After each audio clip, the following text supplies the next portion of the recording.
Hello sæl, velkommen back med Meng on. We're building a thing today, and it's time to join the big boys. This is the second most expensive tank kit that I have ever bought, and it's the Meng French Renault FT-17 light tank with a riveted turret and 1/35 scale, which is my weakness. I've only built like 3 other 1/35 scale tanks, and it takes me a long time, and I find the weathering to be quite difficult for me for some reason. I don't know, but this is something that I've been wanting to get better at for a while now, and I only started building tanks last year first, a big scale at least. But in this first part, we're gonna check out what's in the box, at least for now. We're building this tank for a buddy build up on Facebook. It was the perfect excuse for me to get this kit, because I saw some people on Facebook getting this kit and I was feeling a little bit envious, so to speak.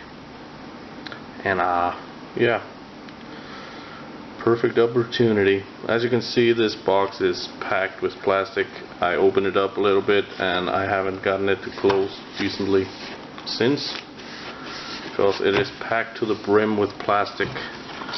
And if you can see on the box right here, you got the beautiful tank there, or tankette. It's a tiny tank, and you can see here it has realistic and movable suspension system and cement-free workable track.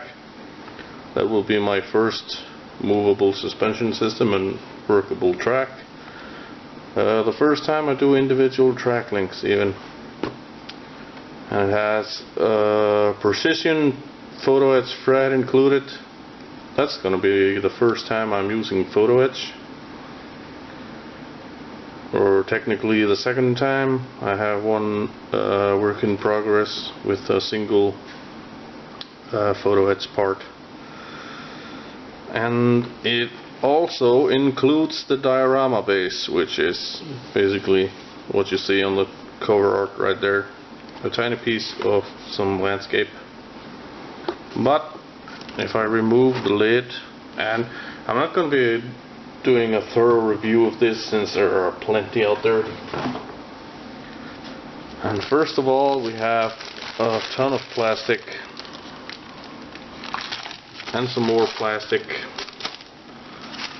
and some more bags, track links, plastic, and they're snapped together, so they quite good. Metal parts for the suspension, and photo etch fret, and some decals on the back. And then we have the best goddamn instruction book I have ever seen. Now, this is my second Meng kit. The other one is still in the stash, unbuilt, and that too has a book like this. It's a Toyota Hilux terrorist car, so to speak. But then we have this bottom of the box, and look how sturdy that is. That is like thick paper, and it was packaged pretty badly when it arrived at my door from the UK. But as you can see, the box is pristine condition. Even so, well, let's start with the instructions right here. As you can see, it's quite a good book with staples and everything, and it's expensive glossy paper and everything. And here we have some information on the FT-17 in a few languages, English included, which is a good thing for a Asian kit. Here we have some info on some related persons. This is the designer that designed the tank, Rodolfo Ernst Metzmeyer. This has probably supposed to have a lot more French accent to it. Then we have the basic tools and some info and whatnot, and here's the two versions that you can do from this kit. I was surprised to find out that this one is an American tank, but of course the FT-17 was produced in so large numbers that they were used by pretty much every side, and even in the World War II, Russians had them, Germans had them, Americans had them, British had them, and even today they're still finding them in like Afghanistan and places like that. But yeah, here we have the instructions. These are pretty good instructions in my opinion. They're not hard to follow until you get maybe here. It has a lot of parts, a lot of moving parts on the suspension. Yeah, like I said, I'm not gonna go super quick into it. But in the tank, in the kit, I mean, you get the option of putting either a cannon on it, the 37mm cannon, or you can put the Hotchkiss machine gun in it. And if you go with the option of putting the cannon in, which I will be doing, you can see it better over here, you can put the Hotchkiss on a tripod, which I think is really cool. So you can add that to the diorama if you want, and then you have the info how to put the diorama together. Now it has a detailed interior for the driver compartment, as seen here. But here's the sad part, in my opinion. It doesn't have any interior behind the driver compartment. So if you have the front hatches open, you'll see quite clearly that there's no engine in it, no nothing behind the driver. And here's the paint schemes. This is the one that I'll be doing, the French. No, sorry. This is a U.S. Army version. I thought this one was. What? Well, looks like I did not do my research. I mean, I did not really look at this kit beforehand. But now I kind of want to do this one. I've seen a lot of people do this one, and this tank exists still today, the Five of Hearts as they call it. We'll see.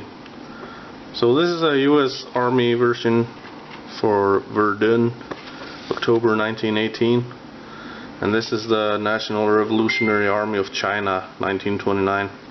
I'm sorry for the Facebook notifications.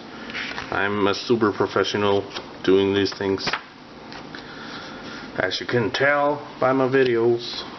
But yeah, I'm gonna bring you up a little closer to the mat, I think, for looking at the sprues. Okay, so here we are. I'm not gonna open up the bags since this is a lot of plastic and I'm highly disorganized. But let's have a quick look at this. Here we have the turret piece. This is for the riveted turret, of course, and there's not really much detail to put on here. I mean, it's flat slabs of steel with some rivets in it, but looks good to me. Have some tiny details here around the hinges and stuff, so it will look good either open or closed. And you got some minor details on the inside here too. Of course, the turret has some interior to it, just like a driver compartment. And here we got some suspension parts and road going thingamajiggies. Yeah, the same. It's good detail. It was I think I paid around $40 in total for it, $40 US, and that's mainly due to the fact that the guy that sold it to me on eBay, or the store on eBay even, they put value on the outside of the box as 20 pounds when it was really closer to 40 pounds or something. so the customs were not bad at all. So yeah, here we got some more side armor for the wheels, road wheels and stuff. And yeah, here we got the Hotchkiss machine gun. It looks really good. I like guns. Yeah, a lot of tiny fiddly parts, even for a 32nd scale. And yeah, here's the cannon. It's a tiny little cannon for a tiny little tank. As you can see, these are the side skirts, so to speak, for the wheels. They're not very long, about an index finger long. And here we got floor pan with the bottom plate.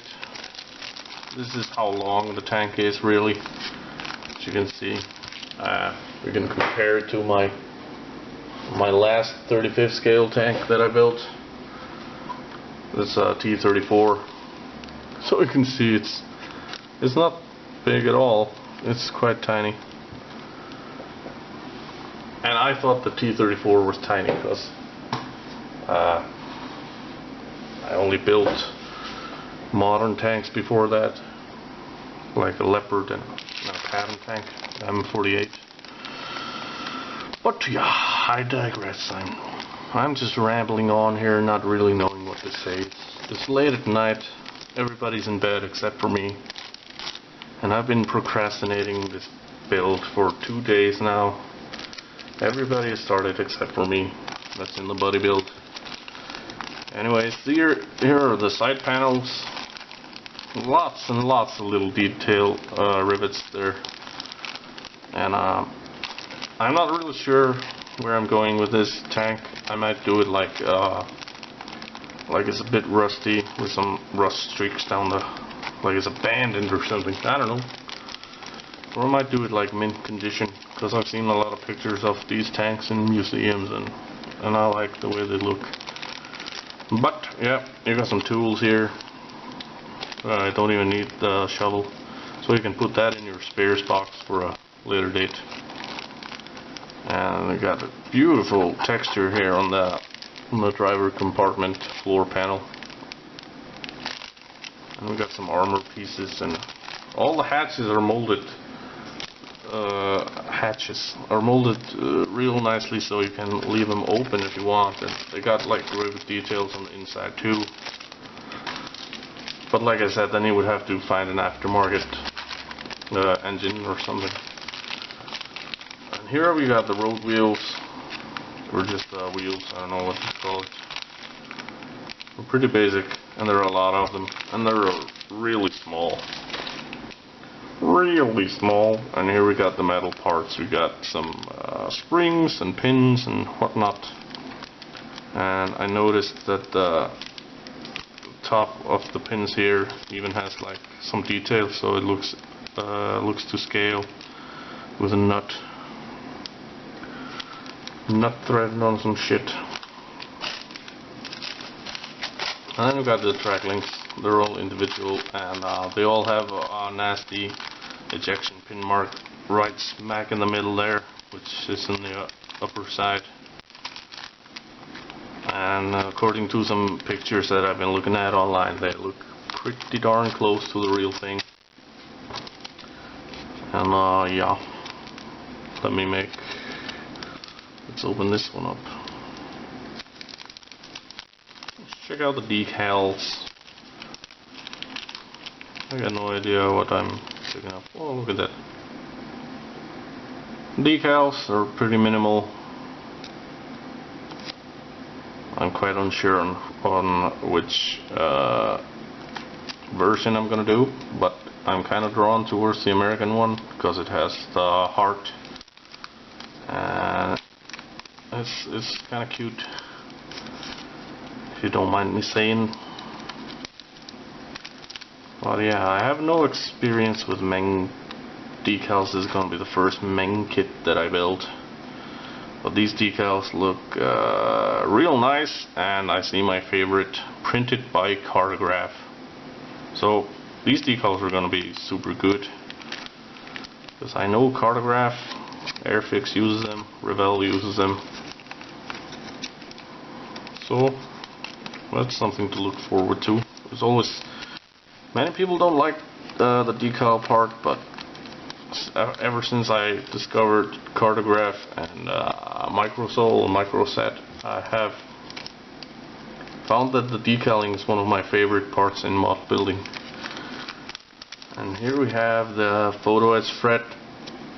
It only has some armor plates, the leather band for the seat in the turret, and this stuff, I don't know what, I think this is for the suspension, and then some small bits and pieces. Yeah, I don't know if I could call this thick photo edge or anything. Like I said, I have never worked with decent photo edge. But yeah, that's the kit. That's what I'm gonna build, hopefully. Oh yeah, I forgot. Of course. We got this thing. We got this thing. This is the diorama base. We got the sides. We got some lovely wood to put there in the slope, because it's kind of tall diorama base.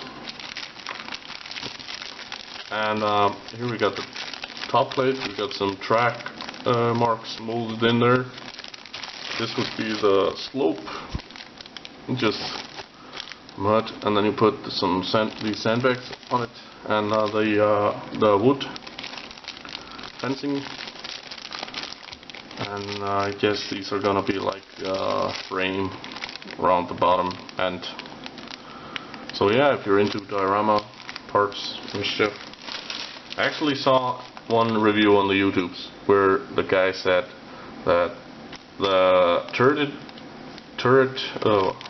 riveted turret with the diorama base was like $40 US at his local store, but the version with the cast turret, as you can see here, this is the cast turret version. That's TS008. This one is the something. Yeah, TS011. If you want the cast turret, you're gonna have to pay like a lot more money for it. Well, I forget how much it was, but it was more expensive, and it did not come with the diorama base, so there you have that. But anyways, this is what I'm gonna build. This has been the first part. Next part I will have something going built, hopefully painted.